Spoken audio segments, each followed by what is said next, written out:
So good afternoon. So ayan, andito tayo sa kabukiran. So dahil maraming ano ngayon guys. Aray!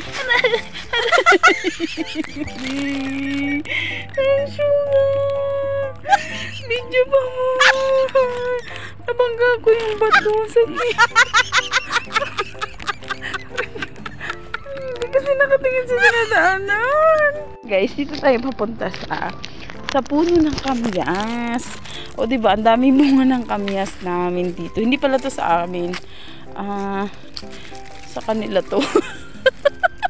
Basta diba, ang daming bunga ng kamyas.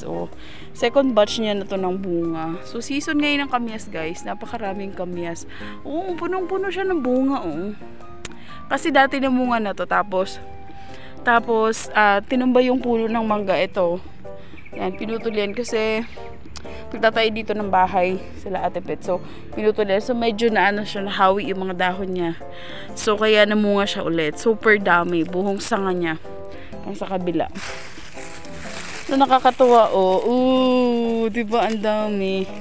Yan dito pa hanggang baba. Diba? Yan.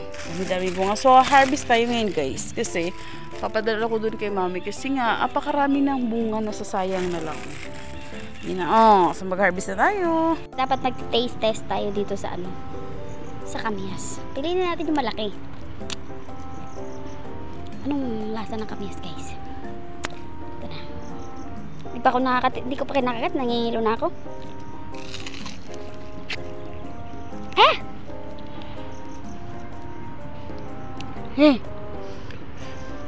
Kilabutan ako.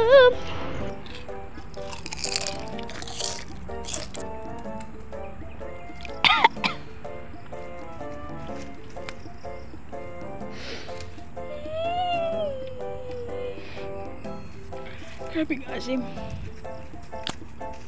So, ayun guys, ang pipiliin lang natin is yung medyo malalaki na. Kasi, sayang naman kung maliit kukunin na natin.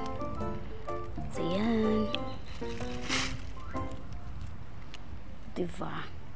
Masarap to siya guys gawing kamyas jam.